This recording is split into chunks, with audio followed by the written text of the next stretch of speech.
The rivalry is back on. Welcome back to the Cody Foger podcast. Joining me now from The Athletic, Zak Keefer, Indy Star reporter, or former Indy Star reporter, Colts reporter currently. Zak, how you doing, man? I'm great, Cody. How are you? Hey, I'm doing good. Thanks for asking. And the Colts now are 2 weeks down. They're playing the Bears. They host the Bears this Saturday. And so, Zak, now the Colts have played 2 of their 4 preseason games. What have been your major takeaways from these first 2 weeks of action and in training camp so far?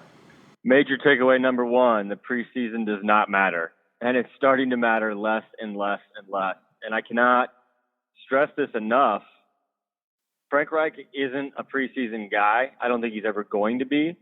I wouldn't worry about that being a relevant factor in how this team plays early in the regular season. He is on record saying there's no correlation. That might be a little bit of a stretch, but if you look back, and Mike Chappell, the dean of all Colts reporters, will tell you, I think Peyton Manning's teams, in his prime years in Indy were like 4-43 in the preseason. It just doesn't matter, and it's mattering less and less. I mean, this is the 3rd preseason game. The dress rehearsal, in a lot of ways, is what people called it for years. I mean, last year, Andrew Luck was playing a half and into the 3rd quarter for a drive or 2. Now you're not going to see any of the starters, or at least most of the starters, on Saturday night against the Bears. It just means less and less. So what you do is you shift your interpretation to what you've seen in practice and what you've seen in training camp. And we've seen a lot. I don't worry about a guy like T.Y. Hilton. He's been fantastic. I think the best defensive player I've seen every day has been Danico Autry, and this is a guy that could make a run at a Pro Bowl this year. I really believe that. And you've seen some other things. Kenny Moore's been really solid. I haven't seen from the offensive line maybe what we saw last year in terms of dominance, and I'm anxious to see that group. Hasn't been together as much as you'd like because Quentin Nelson had an ankle, and then Ryan Kelly missed some time with his shoulder. So that's an issue for sure.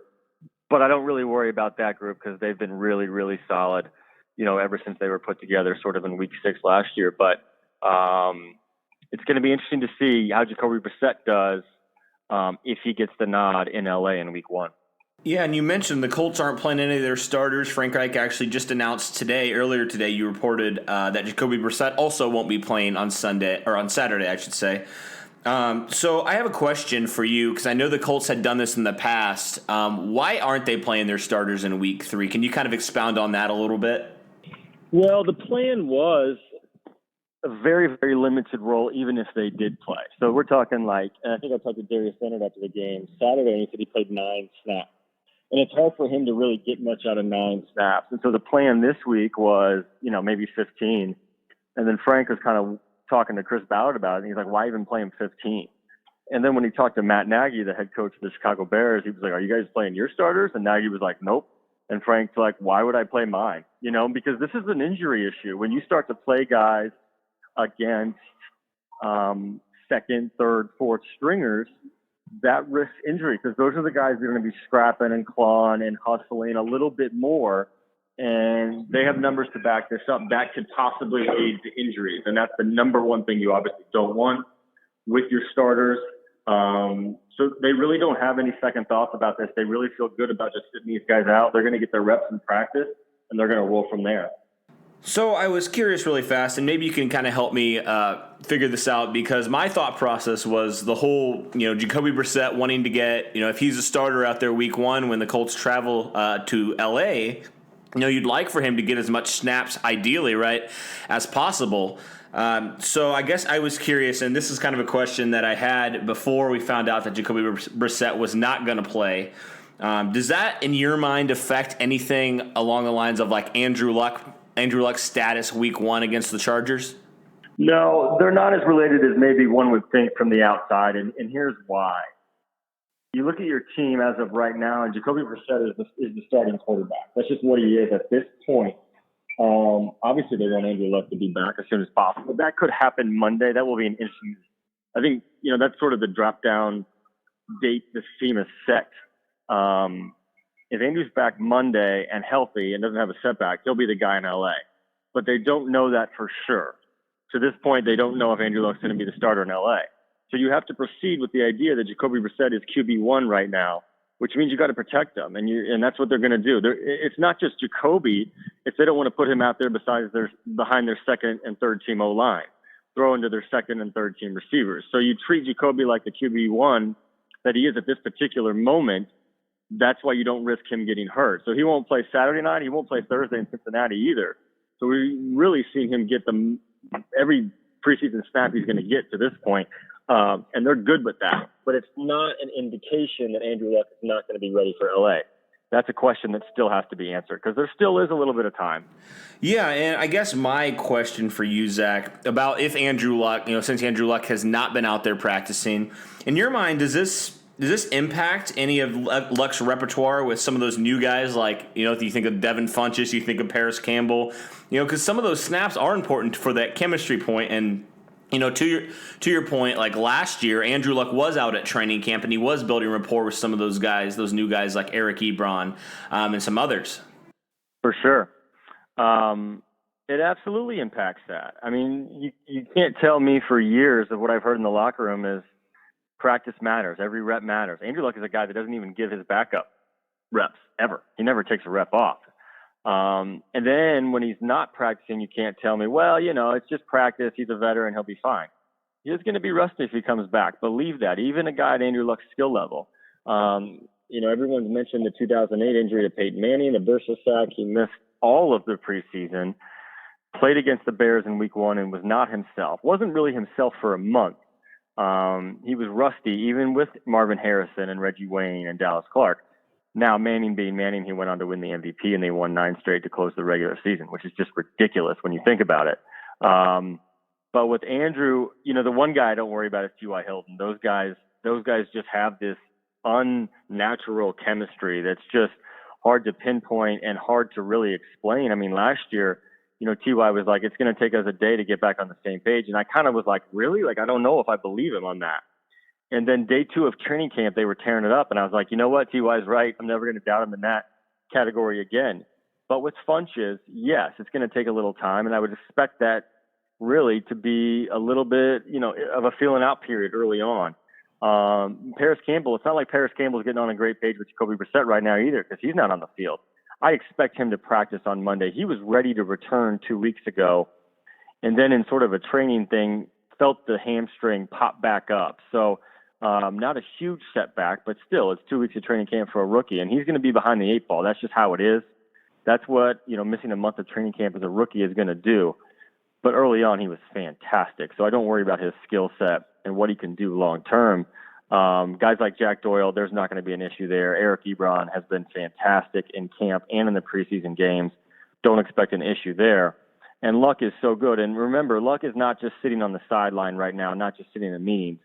He's running the walkthroughs, and he's getting reps that way, and he is throwing. So he's not just going to go from a stationary, non-throwing station, period, to full-bore practice. And if he is able to start practicing Monday, that's 5-6 practices he can get in before they go to LA. And that's going to help a lot because even if he's not 100%, if he's 92%, that's still a really, really good quarterback. Speaking of injuries, Zach, I wanted to address another guy who actually came back from injury last year. He suffered in the first preseason game, and that's Deon Cain. He seems to look fully recovered from that injury last year. What have been your impressions and the Colts' impressions of Cain so far in camp and in the preseason? Yeah, it's been a really, really positive camp for him. And here's why. He hasn't missed any days to injury, and he's just continued to stack reps on top of each other. I didn't think we were going to see the real Deon Cain until October or November, and I know that's a long time to wait, but that's really what it takes for these guys with coming off an ACL. I mean, I talked to Malik Hooker, and I've talked to Malik about this a lot. He wasn't even himself last year until October, November, December. And you can see these are guys that have that wow athleticism, and Deon's one of them, and Malik's one of them. And they're just not themselves until this is really, really, 12, 13, 14, 15 months behind them. And so what Deon's done, and he's proven he can still make plays. He still has that separation ability in routes. I mean, this is a guy with an explosive trait at receiver. He's been really solid. And I know internally the Colts were thrilled with his progress, even back in March and April and June. I mean, he was ahead of schedule. And the best thing he could have done in camp is not necessarily those highlight plays he put together last year. It's just continuing to stack positive days, gain the confidence, go out and play in preseason games and catch 5 or 6 balls. So, by any account, it's been a tremendous camp for Deon Cain. He's absolutely ahead of where they thought he'd be at this point. This Saturday, the Colts obviously play the Bears, and they're not going to play their starters like we mentioned earlier. But Zach, there's still some players to watch for you. So who are the players that you think have the most to prove going into Saturday's game, and why? So this is a guy I wrote about this week is Hale Henches. And I don't know if he makes the team. I don't think it's been decided yet. But he's a tight end out of Alabama. He didn't catch any balls in college. 4 as a senior total. But he can catch balls. He caught 60 his senior year of high school. So by virtue of the system at Bama, he didn't really do a lot of pass catching, but he's proven he can do that here. And he can also block. He can block really well. And I talked to AKRiley and Jack Doyle about him. And, the jokes aside that he's Jack Doyle part 2, it's kind of accurate. He really is sort of that fundamental, dependable tight end that so many teams across this league have fallen in love with the last 10 years. Doyle might be a little high because he's a Pro Bowler, but Hale Henches is going to be a hard guy to cut. That's what I believe.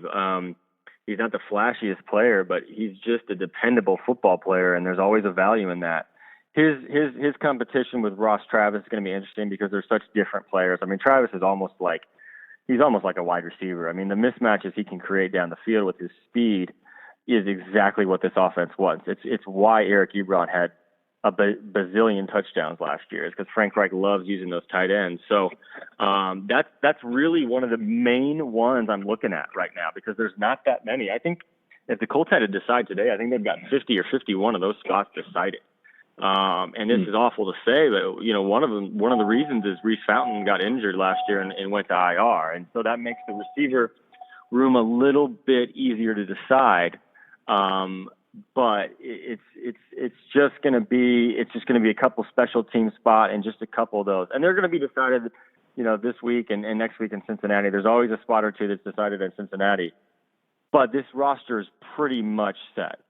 So obviously you talked about the tight end position, Zach. That's a competition to watch. What are some other position battles that are the most intriguing to you on this 2019 Colts roster? Well, the safety position has really, really improved, and it's going to be difficult for them to cut a couple of these guys because they're just running out of spots, and that's a good position. That's a good problem to have, right? I remember talking to Chris Ballard early in his career in Indianapolis and saying, I just want competition. I want guys that I release that get picked up by other teams, because that tells you have depth. And early on, they just didn't. They would cut guys at the end of the preseason, and not a single one of them would get picked up. That tells you around the league they don't think the Colts roster is very good. Sure, they had T.Y. Hilton and Andrew Luck, but beyond that, there was just not a depth. This team has gotten significantly better roster spots 35 through 50. You can just look and you can see it. So you've got your 2 starters in Hooker and Gathers. They really, really like Kari Willis, who's been absolutely great so far as a rookie. He'll make mistakes, but he's a really solid pickup at that free safety spot. And it's going to come down to maybe George Odom and Matthias Farley. I think Odom has the edge. I think they really like Odom. But Farley's a guy who started games here, who's played well. I always said if he's your third safety, you feel pretty good about that. But now he's maybe your fifth safety. So that might be the biggest name that they cut is Matthias Farley. I'm not sure he's out right now, but we're going to have to see over the next couple of games, because he was playing late in the preseason game Saturday against the Browns, and he'll probably play a lot Saturday against the Bears as well. So, Zach, what you been up to recently? What you been writing for The Athletic? It's awesome. I love the new job. I get to sort of stretch my legs and just dig into longer stories and spend more time in the locker room in terms of talking to guys and really get into their backstories and find stories that interest me. I've saved quite a few stories for the regular season. I will let you guys read those in The Athletic when they come out, but some really intimate looks at some guys, both in the front office and on the team that frankly, I'd never seen these sides of these guys before these stories. Really, I dug into them. So one of them includes the all-pro left guard they had last year, Quentin Nelson. Not the easiest interview last year, but I think I got him to open up a little bit, and we had an incredible conversation the other day. I've never seen him this open and this honest about everything, and I really enjoyed it. And it was engaging and it was interesting and it was eye-opening. And I walked out of there thinking, who did I just talk to? Because that wasn't Quentin Nelson. And I've spent some time with Chris Ballard this summer for a story about him and his family. And I've got a list of 10 or 12 I'm going to get to. So just really unique stories that I think the fans and the people who follow this team will be really interested in it. Absolutely, Zach. Well, we'll look forward to reading your work, and I know you're doing a great job for the Colts and for the Athletics. So take care, brother. I hope you have a great Friday. You too. Thanks, Katie.